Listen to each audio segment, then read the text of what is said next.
Hey guys, welcome to this latest edition of the LA Sports Hub podcast.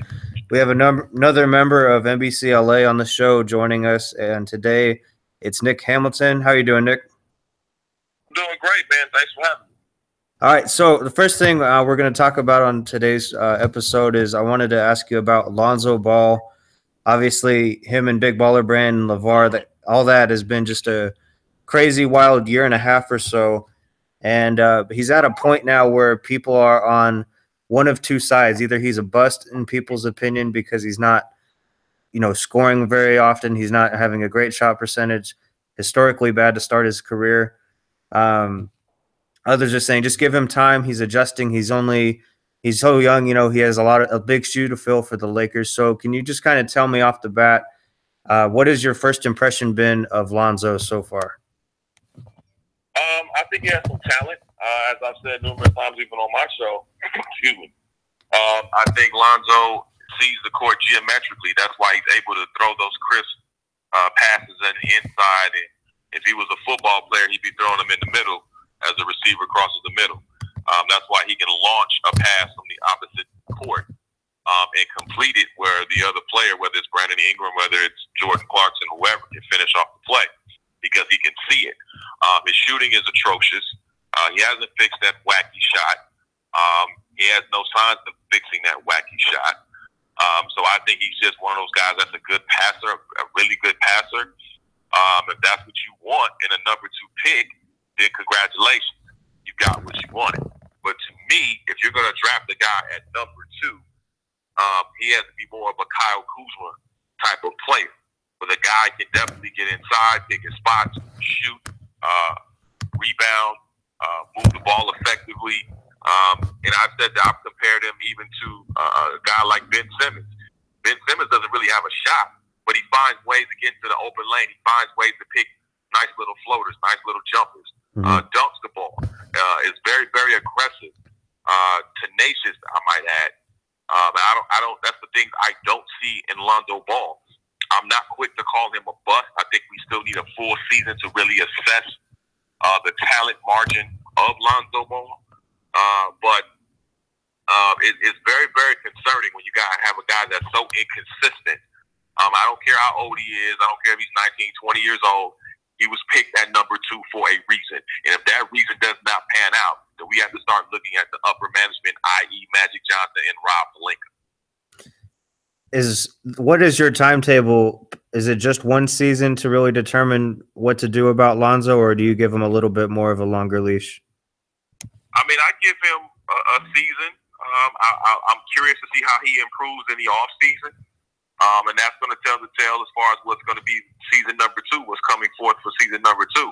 I said it long ago. I think if he is truly passionate, if he's truly wanting to play the game of basketball, because I think he likes playing basketball. I don't think he loves to play basketball. I think he likes what comes with basketball, but I think his daddy, better known as Puffy Knight, loves basketball more than he does, and that's a problem.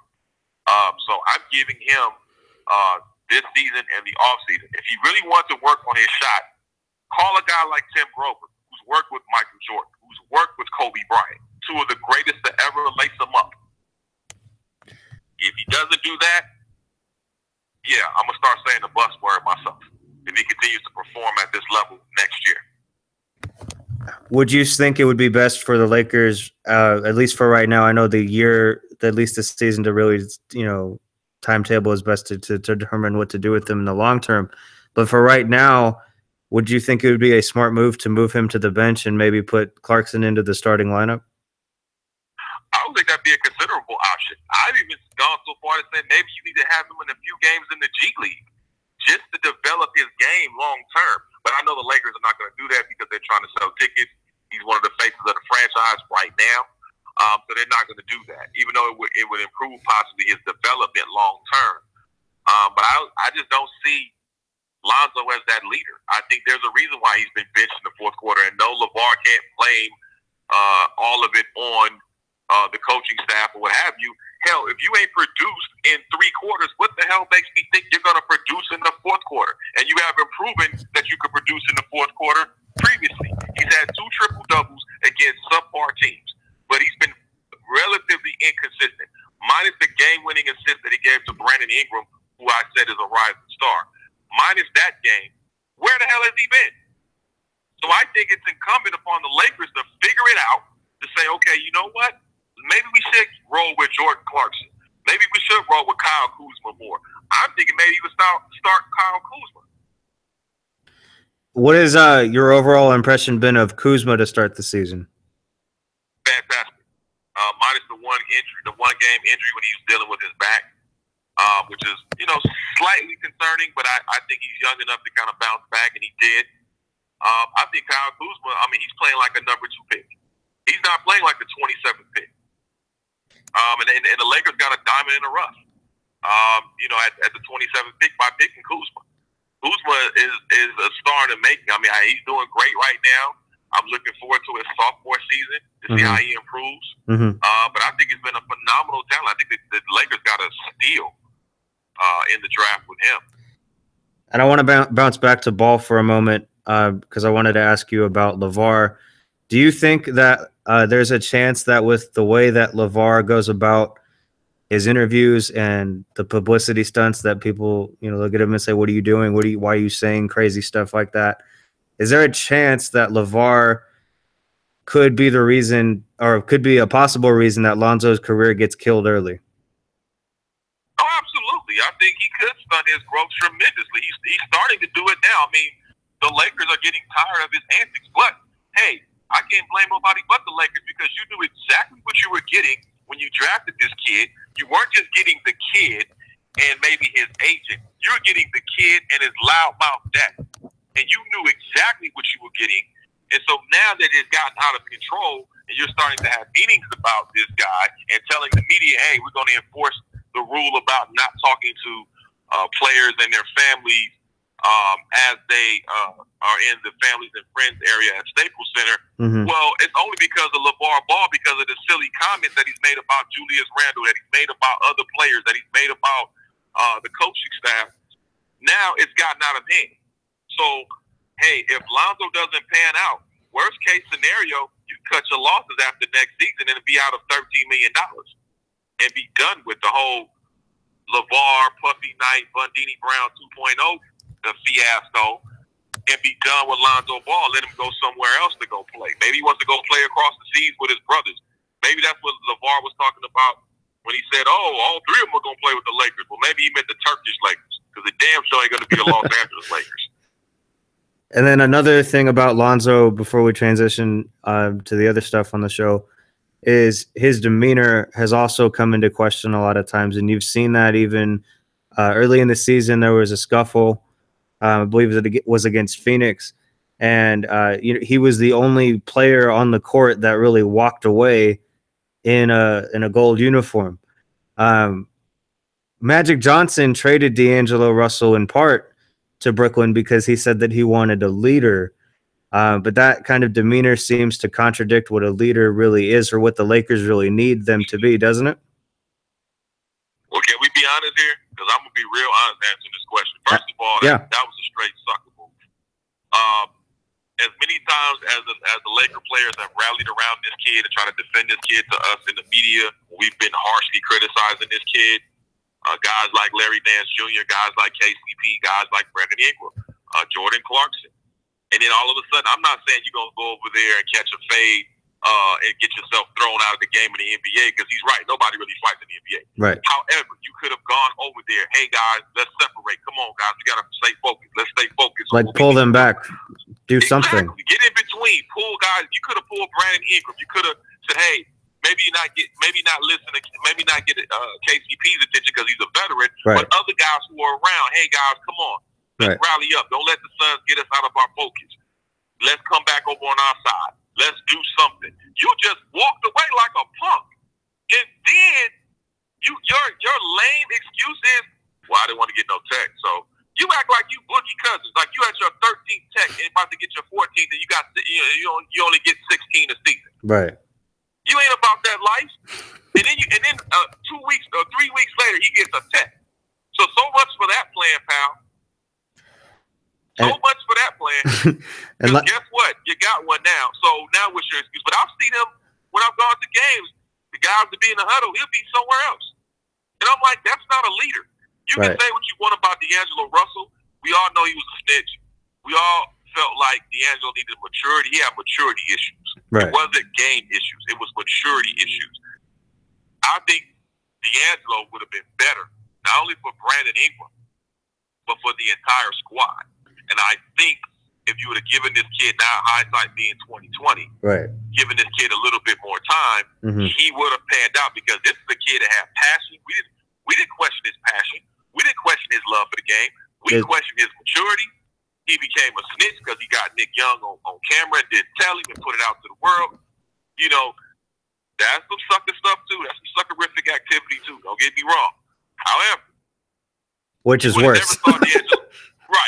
Right. Yeah, being a snitch is worse. I mean, you ask D'Angelo Ball, because that was a snitch. Yeah. But I guarantee you, if there was a scuffle, you wouldn't find D'Angelo Russell walking away like that. Right. I guarantee you he would. He probably been talking. Now he probably would have been talking trash too. Right. But I guarantee he would have just walked away, you know, like somebody stole his bike. Well, I mean, you didn't even see Josh Jackson run away. He was on the far side of the court when it happened, and he ran right into the middle of things, and he's not even close to the predictions and all the hype behind Lonzo. He's just not another guy on the Suns, but you know, he was not supposed to be the next Magic Johnson like they're saying Ball is supposed to be. And I think for me that was the defining moment of his demeanor. It's like, okay, sure, he's young, but like you're saying, you know, does he really love it? You know, does he just like the attention and the spotlight, or is there a passion missing? And you know, that could be a serious problem for the Lakers if they continue to go down the same path expecting different results. Absolutely. What does this say, though, if the whole Lonzo Ball experiment completely falls apart? Let's say worst case scenario, next season it's atrocious. His numbers get worse. There's no, you know, sun coming up in Los Angeles. What would it take for you to really question a movement in the front office again and to maybe look past Magic Johnson? Well, I think also, too, you have to look at the situation. I think you have to assess the situation as a whole. I don't think you have to step outside of your emotions. I know it's hard for a lot of Laker fans because Laker fans have been waiting so long for this team to return back to prominence. And they had a good start. I mean, Magic Johnson, why would you question that? The guy is a 5-time NBA champion, knows a lot more basketball than he'll forget more than we'll ever remember. So why would that be a bad move in the beginning, right? So I think you have to really assess for 2 years and look at the moves that they made, because you really can't say, "Oh, Magic Johnson is terrible," because they found Kyle Kuzma, right? They have Josh Hart.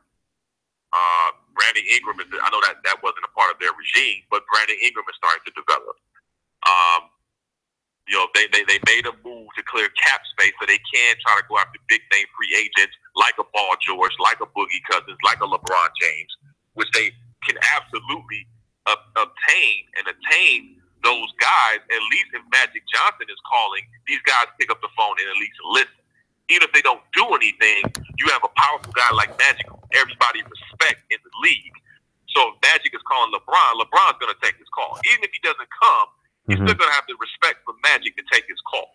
Boogie is still going to take the call because he respects Magic Johnson that much. But don't you think that the Ball drama would be too much to deter them if it gets any worse? Like if they see, I think because again, the Lakers can cut their losses after a year. Okay. They have one more year and they can cut their losses at $13 million, from my understanding.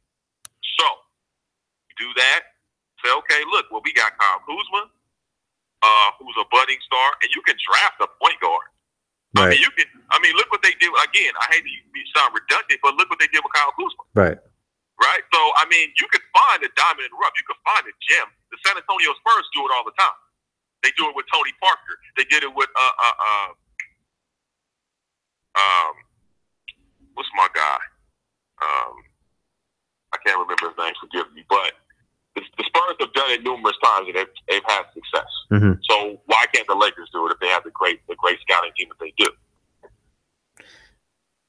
Fair enough. I want to transition now really quickly to the Clippers. Ginobili, I'm sorry. Ginobili, that's right. I wanted to transition to the Clippers real quick and ask you, there's all that interesting scenario with the Lakers we've just been talking about, but the Clippers aren't really in the clear either. And there's been calling for off and on for now and again, but more now than ever, for them to look at trading guys like DeAndre Jordan and possibly moving on from Doc Rivers. So what do you think of the whole scenario that the Clippers are in right now? Well, they made their bed, so now they lying in it. I mean, I think it was a mistake, and I've said this on record, that it was a mistake to choose Chris Paul over Blake Griffin. To choose Blake Griffin over Chris Paul.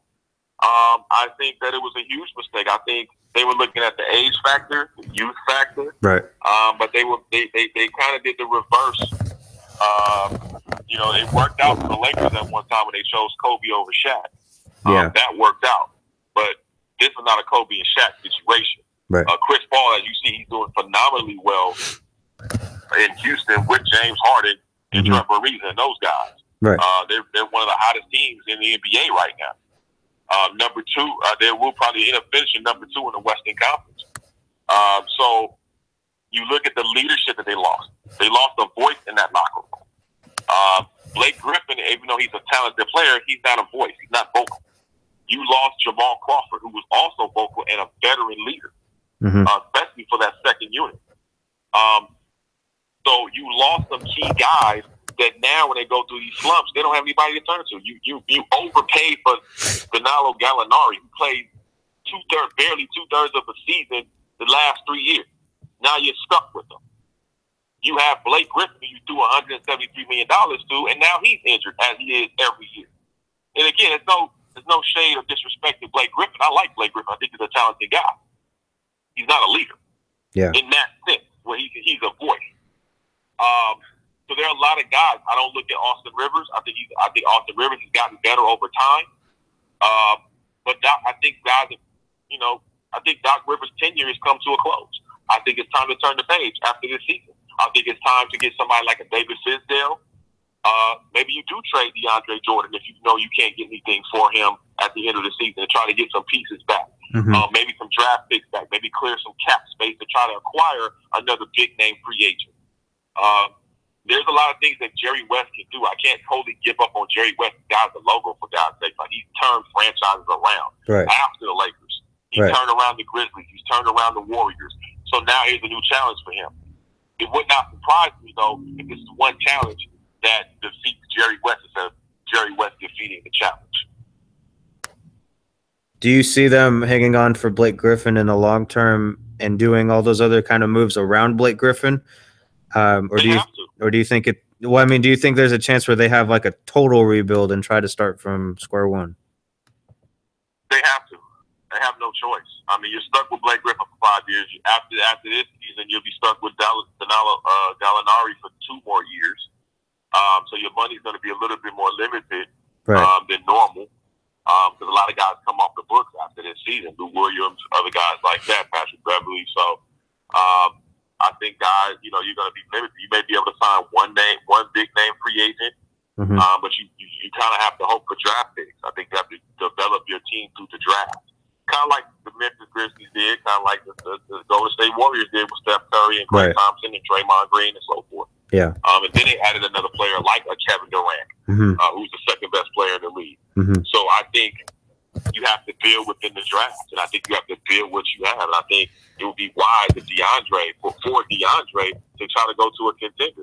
Maybe he can go to a Washington Wizards team with a Bradley Beal and a John Wall that can get him closer to the finals. Because at that point, if LeBron leaves Cleveland, Boston will be the team to beat. And if they can beat Boston, they can get back to the NBA finals, try to compete. So I think it behooves DeAndre. I think this is more of a DeAndre move to see where he wants to be if he truly wants to be successful at a higher level, just going beyond the second round of the NBA playoffs. And I wanted to move now to the NFL and just talk about the Rams and Chargers for a moment. They've both had very different seasons. Both are transition years. as they both have new head coaches, Anthony Lynn and Sean McVay. The Rams, they have a game this weekend against Philadelphia, and the Chargers are now somehow in the hunt for first place in the AFC West. So I want to start with the Rams. We've been talking a little bit about the kind of changes that other franchises can make to get better. And for the Rams, it seems their biggest one was getting rid of and cutting ties with Jeff Fisher. But is this a Rams team that can go to the Super Bowl, or how far do you see this playoff push really going? I would like to see them in the Super Bowl, but I think they're a year away. I think because they are a young team, I think experience is going to be the one that's going to teach them in the playoffs how to win games and how to get to that elite level. I think they can make it as far as the NFC Championship. I think there's a way for them to do that. But it's going to be difficult. They got a lot of great teams in the NFC. You have the Minnesota Vikings. You have the Carolina Panthers are no slouch. The New Orleans Saints. You have obviously the Eagles, who they're going to play on Sunday. So they have a lot of challenges ahead of them, but they've definitely stepped up and risen to the occasion. They beat a really good Saints team at home at the Coliseum 2 weeks ago. Right. Up into the fourth quarter, they were neck and neck with the Minnesota Vikings in Minnesota. And then now, like I said, they have another challenge against the Philadelphia Eagles, who are coming in blazed. They're pissed off because they lost to the Seattle Seahawks at CenturyLink Field on a Sunday night. They were smart enough to stay on the West Coast to practice out here in Southern California at Angel Stadium. So I think that it's going to be a battle, and I think this is going to be a game that's going to determine where the Rams are. It's almost like a progress report, a report card, as it were, to see exactly where the Rams are. But they've done a fantastic job. I mean, Sean McVay, I'll call him the Tony Robbins of football. I think he's done an outstanding job getting this team ready week in and week out. Getting Jared Goff. I mean, we've seen a 180-degree turn from Jared Goff. Now, that's the kid who has it. Absolutely. Now, you talked about Lonzo Ball earlier in the segment. Yeah. If Lonzo Ball can have this type of success in his second year, I won't say anything. However, getting back to the lecture at hand, Jared Goff has been absolutely incredible. Todd Gurley has gone back to where we thought he would be already. He's gone back to that after a dismal year last season. And I like the O-line. Andrew Whitworth. There's a mixture of guys that are veterans and rookies, so they can learn from each other. They can build. I love the defense. The defense is already good. It's gotten better under a defensive guru like a Wade Phillips. Right. You look at Alec Ogletree. You look at Aaron Donald. You look at guys like LaMarcus Joyner, Kayvon Webster, Tremaine Johnson, Michael Brockers. You look at Troy Hill. You look at all of those guys. They have been absolutely incredible in big-time situations. And so I think that the Rams have a great chance of defeating the Eagles, and I think this is a game that will also determine who is going to be Coach of the Year, Doug Peterson or Sean McVay. If Sean McVay can advance past the Eagles, I think you have to hands down give the Coach of the Year to Sean McVay. And if the Rams come out and for whatever reason, run up the score on the Eagles like they've been able to do on other teams. Granted, their other teams have not been as good as Philadelphia, but if the Rams come out and put up a good number of points and like defense, like you're saying, they're able to come through and make big stops against Carson Wentz in that offense. Is that something that would change your mind, or are you staying with NFC Championship being the ceiling? No, I think championship is the ceiling for right now. Again, they're still young. They're figuring things out. They're doing a great job of doing that. But I think, again, it's about experience.